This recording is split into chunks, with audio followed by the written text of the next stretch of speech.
Canelo Alvarez stepped up with the kind of conviction that has defined his career. He explained that for him, this fight means a lot and that he feels great heading into it. He declared himself ready and eager, unable to wait until Saturday night.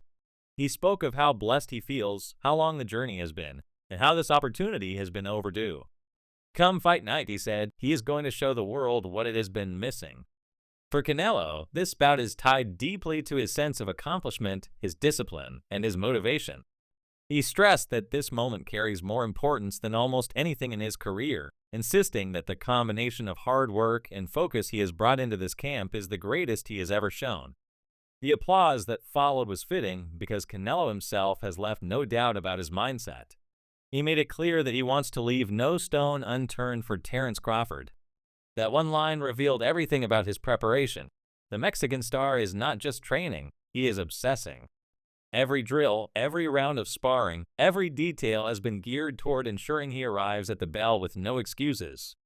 One of the talking points that emerged in the lead-up was his sparring session with John Boots Ennis. When asked about how that came together, Canelo kept it straightforward. He said he cannot share too much, but explained that Ennis reached out to him and asked if he could spar, and of course, Canelo accepted.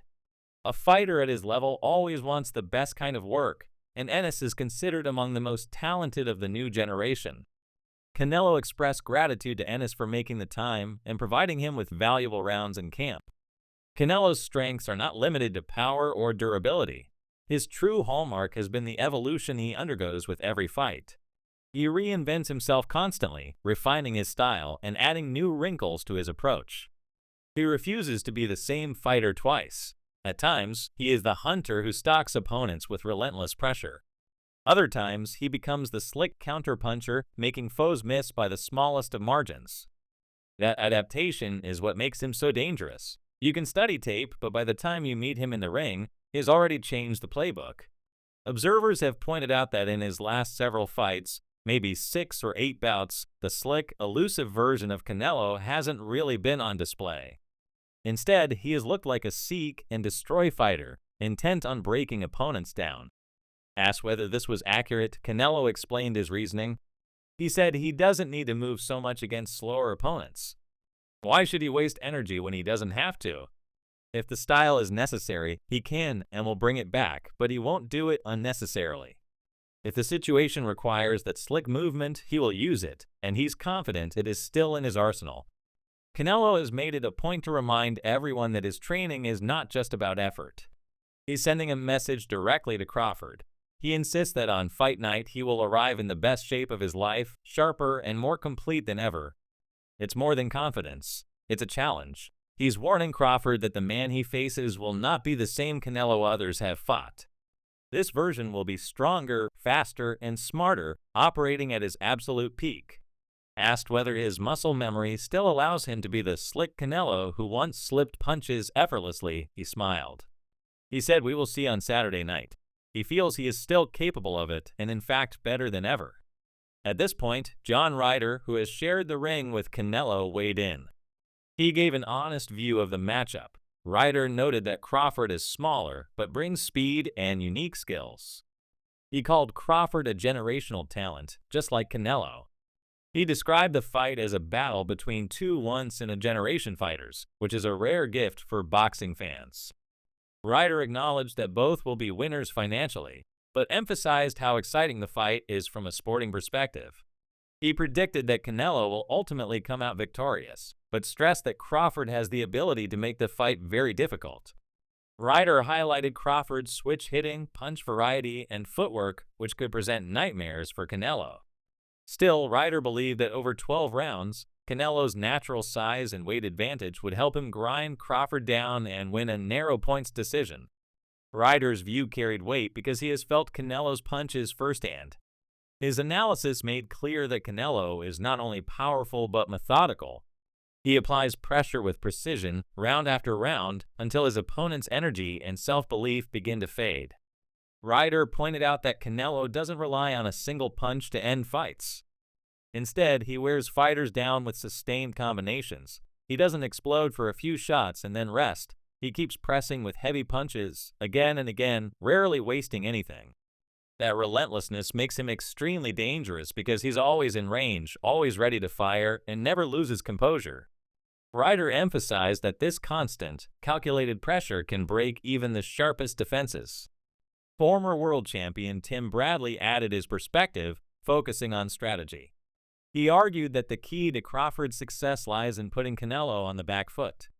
According to Bradley, Canelo is a completely different fighter when forced to retreat. While Canelo can move a little, he prefers to come forward with his power. Bradley compared the situation to Alexander Usyk putting Tyson Fury on the back foot and dictating the pace. He urged Crawford to apply volume, feints, and pressure early.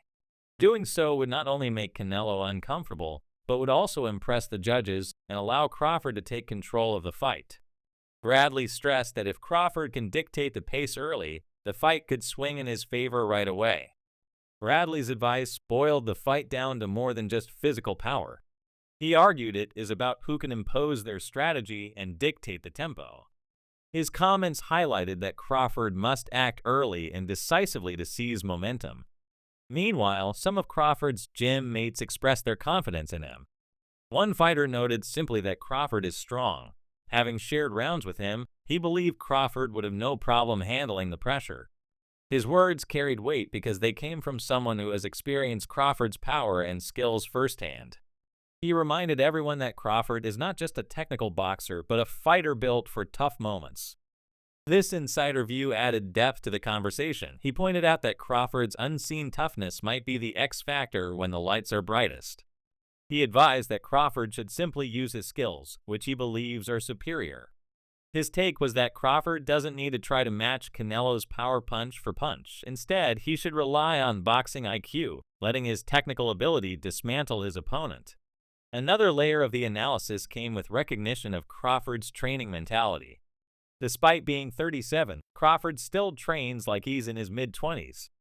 He brings energy, urgency, and discipline into every camp. This hunger keeps him sharp and dangerous.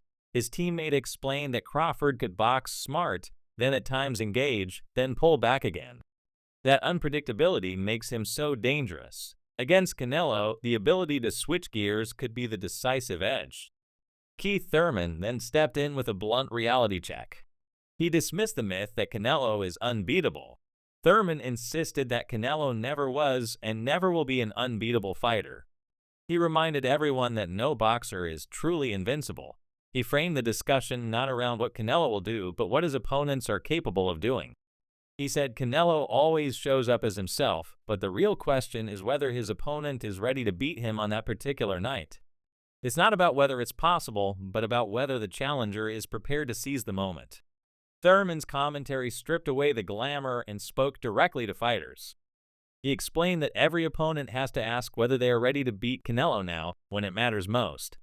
He stressed that it's not about Canelo's aura, but about the challenger's ability to rise to the occasion. He gave examples from Canelo's career to underline his point. Thurman recalled Danny Jacobs, who he expected to perform much better. Jacobs fought cautiously, doing just enough not to get beaten, and Canelo took advantage. Thurman highlighted how impressed he was with Canelo's head movement and tactics in that fight, showing the lessons he learned from his loss to Floyd Mayweather.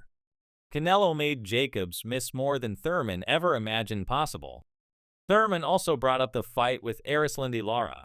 At the time, he thought Canelo was in trouble, expecting Lara's boxing skills to outpoint him. Yet Canelo adapted and pulled out the victory, surprising Thurman himself. These examples demonstrated how Canelo has grown fight by fight, improving and sharpening his tools against different styles. Thurman made it clear that preparation is the key to victory. He argued that for Crawford, the only way to come close to winning is through preparation. He said fans can talk about weight or power, but in reality, victory starts with the fundamentals.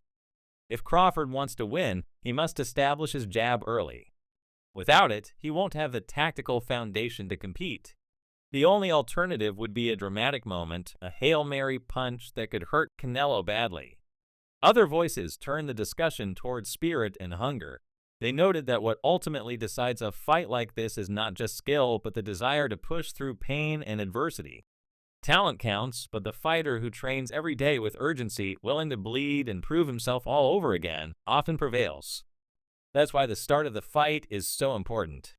If Crawford seizes the tempo early, the fight could explode with unexpected fireworks. But if Canelo establishes his brutal rhythm first, Crawford could be in for a long and punishing night. That balance between early control and sustained pressure is what makes the fight so compelling.